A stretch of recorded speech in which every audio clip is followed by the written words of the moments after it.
karena ini persisten low mood dan dia nggak sampai sedalam depresi, orang-orang mungkin nggak menyadari. Banyak orang yang nggak menyadari dia mengalami gangguan.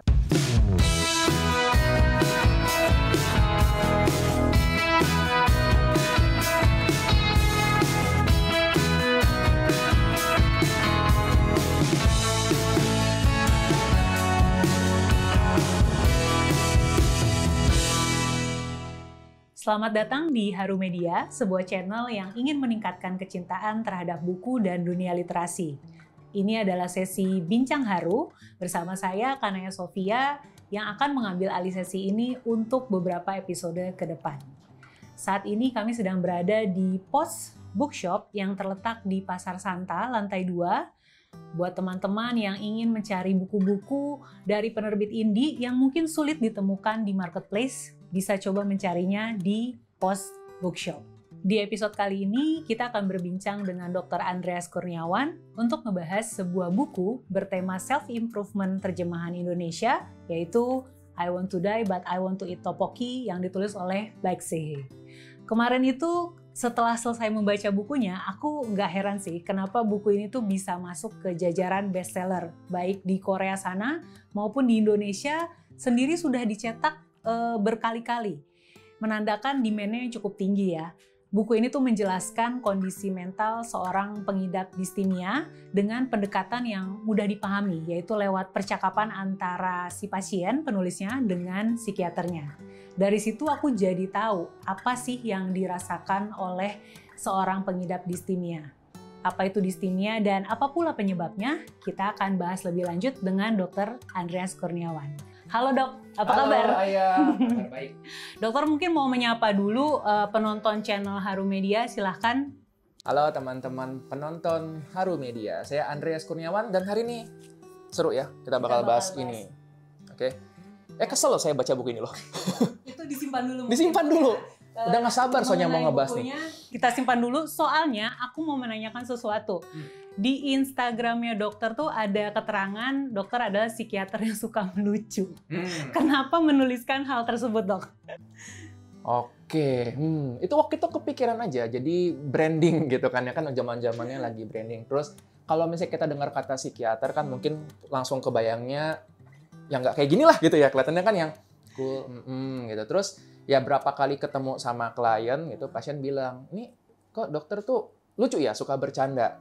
Terus saya pikir, oke, kenapa nggak jadi branding saya aja ya, psikiater yang suka bercanda. Tapi ya bercandanya atau melucunya masih dalam batasan yang buat orang ngerasa nyaman, begitu. Biar nggak ini juga ya, mungkin kan di masyarakat umum pandangannya kalau psikiater tuh kaku, terus kayak mau datang ke sana juga udah takut duluan ketemu sama dokternya. Nah ini Dokter Andreas berusaha mencoba sesuatu yang lain gitu ya. Brandingnya jadi sesuatu yang lucu, seseorang yang lucu. Karena biar nyaman dulu, kan kita juga merasa lebih nyaman ya kalau kita ngomong sama seseorang terus kayak relax. Benar. Wah, setuju. Menarik. Nah, kita masuk ke pembahasan tentang buku satu ini ya dok ya. Dan kita mulai dari judulnya dulu nih.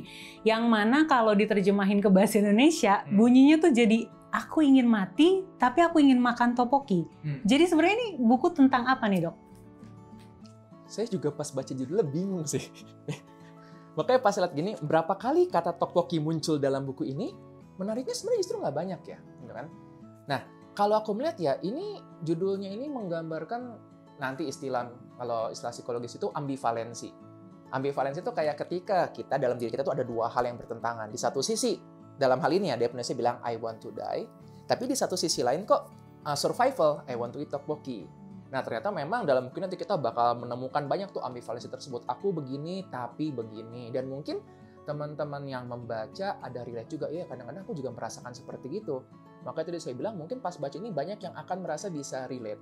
Nggak saya yang baca juga. Soalnya tadi kan agak gitu. Ada perasaan-perasaan yang muncul juga. Nanti kita bahas ya perasaan apa tuh. Oke, tentang ambivalensi ya. Nah, aku udah baca bukunya dan buku ini tuh berisikan percakapan kan ya antara pasien pengidap distimia dengan psikiaternya. Nah mungkin dokter bisa menjelaskan sedikit lebih detail mengenai apa itu distimia dan apa sih penyebabnya. Karena distimia itu mungkin nggak terlalu populer atau terkenal ya dibandingkan. Orang taunya depresi. Depresi, bipolar itu kan mungkin lebih banyak. Nah kalau distimia itu kita lebih gampang pahami mungkin ketika terjemahan ininya ya, apa yang officialnya yaitu persistent low mood disorder. Persisten artinya menetap. Low mood, moodnya turun. Ini terjemahkannya gini, kalau kita nanya ke dia, kapan terakhir kali kamu merasa senang, bahagia, atau baik-baik saja, atau sejak kapan kamu merasa down, sejak kapan kamu merasa sedih, ya dia akan jawab, ya as long as I can remember. Udah nggak ingat lagi dari kapan. Nah, jadi kalau misalnya tanya, mungkin orang-orang yang dengan depresi akan bisa memberikan cukup, kayak clear cut point, kapan dia ngerasa nggak nyaman. Oh, sejak aku berhenti kerja, oh sejak aku bermasalah dengan keluargaku. Tapi orang-orang dengan distimia itu, dia low mood-nya sudah semikian lama, sampai dia mungkin udah nggak tahu lagi. Nah, mungkin kita bisa kayak kalau tarik ke belakang ajak ngobrol, nanti dapat keterangannya waktu dia SMA, waktu dia SMP, atau bahkan waktu dia SD. Ternyata ya gitu, pas usia-usia tersebut, sudah bisa seorang merasakan low mood. Berarti itu depresi tapi jangka waktunya yang lama. Betul. Gitu ya? Karena ini persisten low mood dan dia nggak sampai sedalam depresi, orang-orang mungkin nggak menyadari. Banyak orang yang nggak menyadari dia mengalami gangguan. Apalagi kan for as long as I can remember. Jadi mereka mungkin ngerasa, gue pikir manusia kayak gini. Karena dia sudah mengalami sekian lama. Oke. Nah, sebelum bahas distimianya lebih lanjut, aku mau balik lagi ke bukunya, lebih tepatnya di bagian lipatan sampul depan bukunya ini ada keterangan dari penulis yang menyatakan bahwa dia itu baru bisa ketemu rumah sakit yang tepat setelah beberapa kali berganti psikolog sama psikiater. Nah, itu jadi timbul pertanyaan, apakah gangguan mental ini tuh memang sulit untuk disembuhkan atau bagaimana? Agak berbeda dengan dokter yang lain ya. Ketika misalnya kita ngomongin tentang dokter bedah misalnya, maka di situ kan yang menjadi alat adalah tangannya. Ya, kalau misalnya dokter lain mungkin dokter kulitnya, dia alat adalah matanya untuk melihat gitu. Nah, pada psikolog atau psikiater, kan psikiater itu adalah dokter yang mendalami tentang kejiwaan, psikolog itu ya dari ilmu psikologi, yang menjadi alat di situ adalah mereka sendiri. Jadi gimana mereka berpikir, gimana memproses, dan inilah satu orang dengan orang lainnya walaupun terstandar alatnya, pasti ada beda-beda dikit. Misalnya kalau dalam kondisi tertentu, misalnya saya lebih banyak berhadapan dengan klien yang remaja atau dewasa muda. Tapi kalau misalnya ini anak usia di bawah 13 tahun, mungkin saya agak susah untuk relate. Atau kalau misalnya udah seorang yang parubaya, usia udah 50 ke atas, susah juga buat relate. Treatmentnya beda lagi dong? Betul, pendekatannya berbeda. Nah, makanya mungkin dari itu penulis ini merasa bahwa ya menemukan yang cocok itu, makanya cari psikiater atau psikolog kayak cari jodoh. Kita bisa aja ngerasa kayak, ya orang-orang bilang sih ini bagus, tapi kok pas aku ngejalanin kayaknya kurang pas ya. Nah, gitu. Oke. Nah, tadi dokter udah nyebutin spesialisnya apa. Nah, dokter sendiri pernah nggak menangani pasien yang memang mengalami distimia?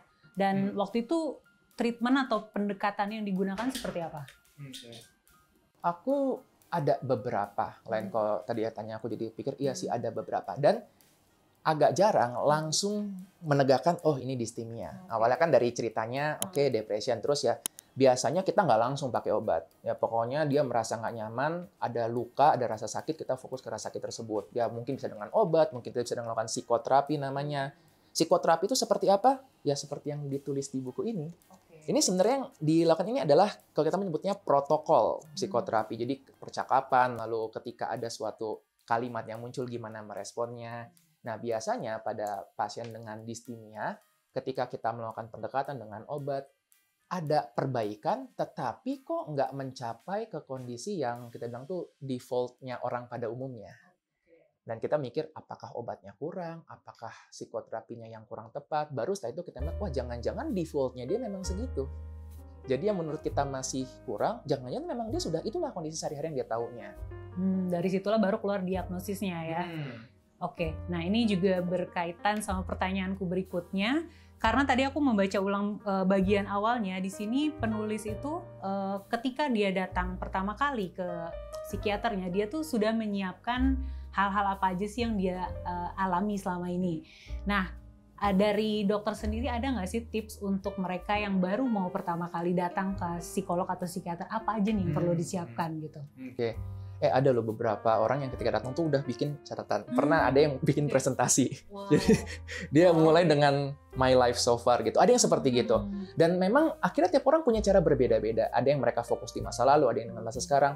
Ada juga yang bingung. Yang ketika datang duduk, terus dia kan sejujurnya saya bingung mau ngapain.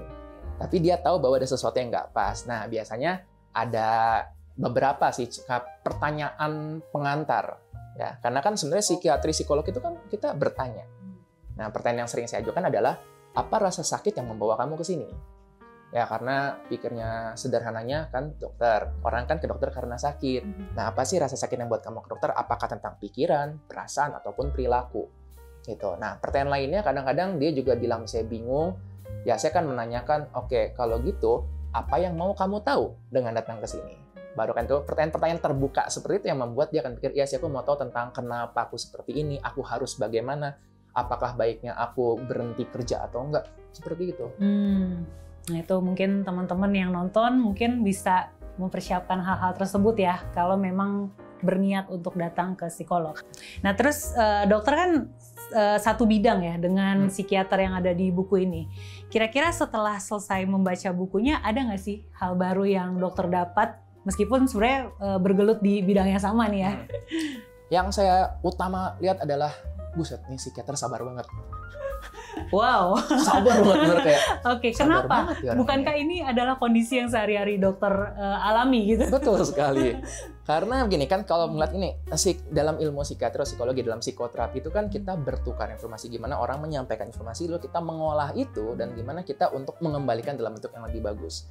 Nah, ketika saya melihat ini, banyak cara-cara gimana dokter ini tuh bisa mengolah dengan baik. Banyak yang mungkin ya kalau saya melihat ya nih, dalam situasi ini umumnya kita akan langsung memberikan saran, kamu sebaiknya begini, kamu udah coba gini belum? Nah, dokter yang ada dalam cerita ini, dia berusaha untuk mendengarkan, berusaha untuk pengen tahu kenapa dia berpikir seperti itu. Dan menurut saya sih, oh ini membuat jadi merasa nyaman.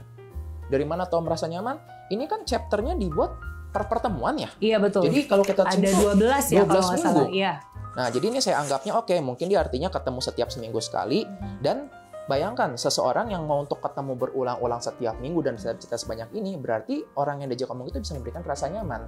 Nah buat saya jadi mikir, apakah selama ini orang-orang yang saya temui, yang saya ajak ngobrol, apakah saya bisa memberikan rasa yang nyaman buat mereka? Jadi gitu. Refleksi sendiri ke diri sendiri ya dok. Jadi ya? insecure saya malah. Oke, menarik nih ceritanya dokter. Nah, kalau kasusnya baca buku-buku self improvement kayak gini ya dok ya, kadang kita tuh sebagai pembaca suka ngerasa relate dan pada akhirnya jadi diagnosa sendiri gitu loh. Apalagi di buku ini hal-hal yang disampaikan sama pasien tuh hal-hal yang menurut aku adalah hal yang normal, dan kadang aku denger cerita dari temenku kayak misalnya, aduh gue kangen sama mantan gue nih gitu kan, pengen nelpon gak ya, terus ada lagi dia cerita, gue ngerasa minder nih, kayaknya gue kurang cantik gitu kan. Nah hal-hal sederhana dan normal seperti itu yang ditemui oleh pembaca dalam buku-buku self improvement mengakibatkan kita jadi relate dan akhirnya self diagnose. Nah dari dokter ada nggak saran gitu supaya kita sebagai pembaca jangan ujuk-ujuk bahasa Sundanya tuh tiba-tiba merasa relate, oh kayaknya gue juga kena distimia nih gitu. Ada nggak saran? Kalau aku biasa menyarankan untuk nggak apa-apa untuk self aware, sebaiknya jangan self diagnose. Nah, bedanya apa? Beda. Kalau self diagnose kita langsung memberikan kayak label, oh aku mengalami ini. Nah self awareness berarti kita membayangkan, aku memiliki gejala-gejala ini. Mungkin aku memiliki itu. Nah, dari mungkin itulah membuat kita jadi ada curiosity, jadi penasaran. Misalnya, aku coba deh untuk ketemu dengan profesional, aku coba diskusikan dengan teman-temanku, atau mungkin ngobrol dengan temannya yang sudah pernah.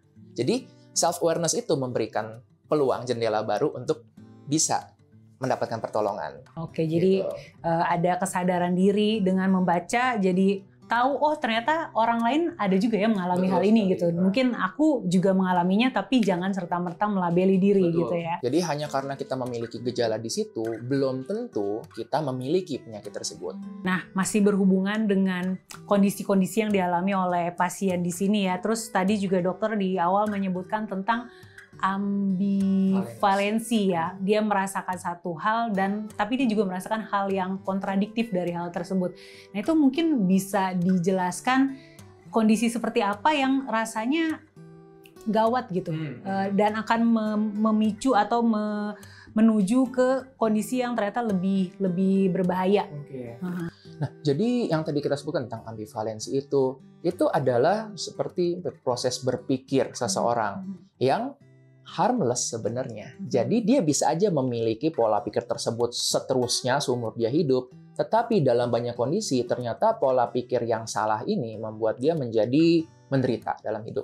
Misalnya ya, kalau misalnya ambivalensi deh, misalnya dia ada perasaan kesel tetapi kangen.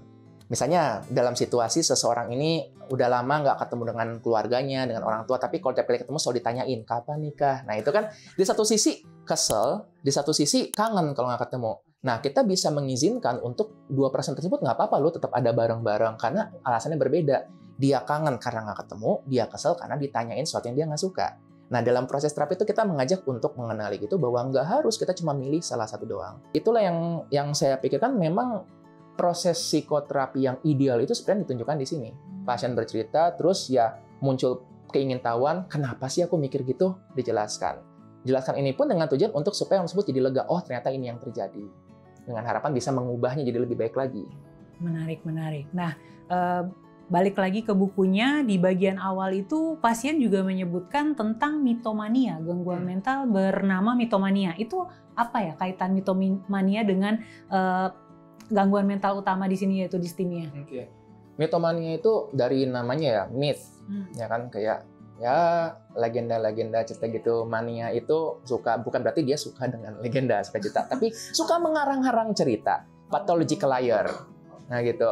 Sayangnya pathological liar ini kalau kita cari mungkin akan ketemu di website ada, tapi untuk di buku resmi untuk kesehatan mental ya, namanya DSM. Itu DSM-5 itu adalah Diagnosis and Statistics for Mental Disorders. Itu kayak suatu buku yang isinya itu tentang semua gangguan jiwa yang diakui, yang resmi, dan kriteria diagnosisnya, seperti itu. Nah, mitomania itu nggak ada. Tapi memang dibilang itu gejala pada beberapa situasi. Nah, dalam hal ini, memang, ya kan dia bercerita ya bahwa dia kadang-kadang bohong, gitu, cerita gitu. Tapi motifnya ini berbeda. Pada pathological liar itu, dia berbohong ya karena memang suka aja untuk berbohong. Nggak ada motif supaya kelihatan bagus atau apa. Nah, sedangkan di sini kan dia lebih karena insecure ya. Dia ini itu supaya, gue supaya kelihatan asik deh. Gue ngomong juga bahwa gue sebenarnya tahu tentang ini. Maka kalau saya lihat, sepertinya berbohongnya itu bukan karena mitomania sih. Lebih ke karena ya insecure-nya. Dia takut ditolak, takut di-reject. Jadi dia berusaha untuk membuat gimana supaya dirinya bisa diterima. Insecure itu tuh topik yang kuat juga ya di buku ini. Insecure, dia merasa membandingkan diri dengan orang-orang. Merasa aku nggak cantik. Gitu. Dan itu menarik tuh, di bab awal langsung dikasih tahu dari kecil dia terbiasa dengan pola pikir gitu, kita ini nggak sanggup, kamu harus gini, jadi dia tumbuh besar itu dengan insecure. Oke. Jadi mitomania ini gejala-gejala kecil yang pada akhirnya menunjukkan kondisi yang lebih parah, bukan sih distimia itu sendiri. Oke, menarik ya. Nah, kita masuk ke topik berikutnya nih. Ini mungkin sedikit triggering ya dok. Jadi di halaman 177, penulisnya menulis sebuah esai yang berjudul Mati Secara Bebas. Ini menarik gitu buatku karena di situ dia menyatakan pendapatnya bahwa ada baiknya kita tuh menghormati kebebasan orang-orang yang memilih untuk mengakhiri perjalanan hidupnya. Dan sebaiknya jangan dihina atau diberikan komentar negatif. Nah ini karena kurang lebih sama dengan kondisi di Indonesia ketika kita mendengar berita ada seseorang yang memilih untuk bunuh diri. Kadang kita baca komentar-komentar netizen bukannya mendukung atau menguatkan, tapi malah menganggap itu sesuatu yang negatif gitu ya. Nah, bagaimana pandangan dokter terhadap pandangannya si penulis ini? Oke, kalau kita bicara tentang topik tentang bunuh diri ya memang perlu dimaknai secara bijaksana. Ya, kalau aku melihat gini, manusia makhluk hidup itu punya survival instinct. Insting kita untuk bertahan hidup, makanya kita makan, minum, istirahat. Kalau gitu, ketika seseorang terpikir untuk bunuh diri, untuk mati, bukankah itu melawan survival instinct makhluk hidup?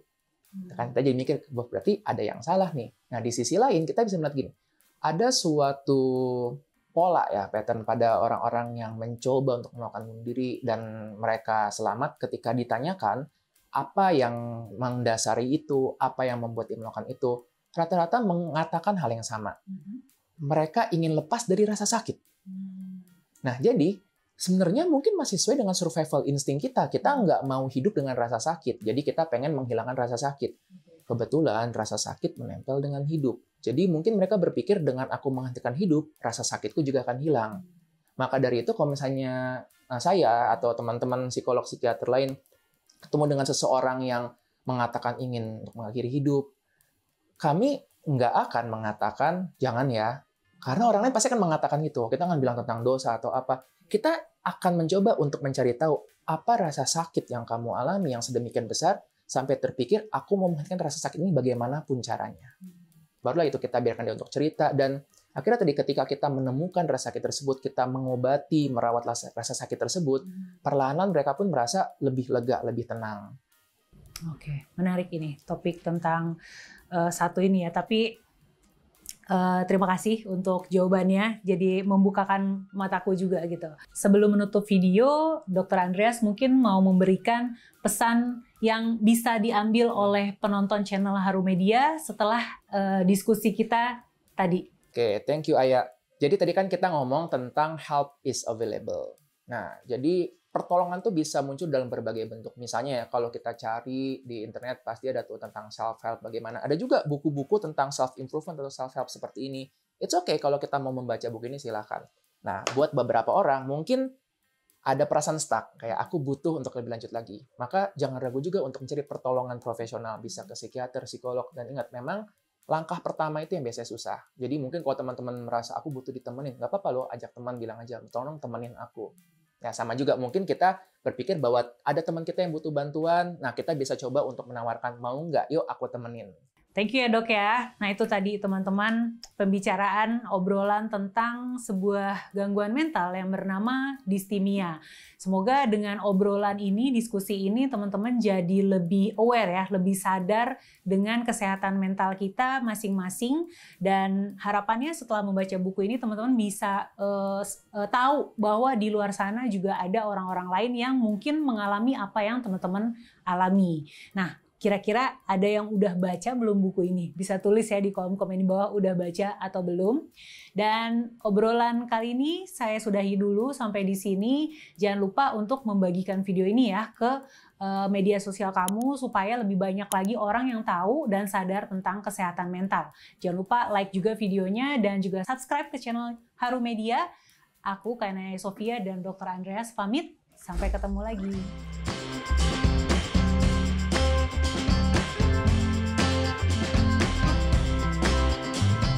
Dalam perbincangan kali ini, kita telah membahas perjalanan si penulis yang mengidap distimia saat menghadapi perasaan ingin mengakhiri hidup sekaligus ingin bertahan hidup.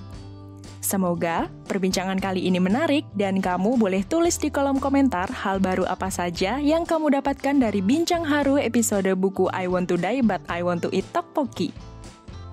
Tetaplah terhubung dengan Haru Media dengan cara subscribe channel ini karena masih banyak video menarik yang ingin kami bagikan kepada kalian. Sampai jumpa di video selanjutnya.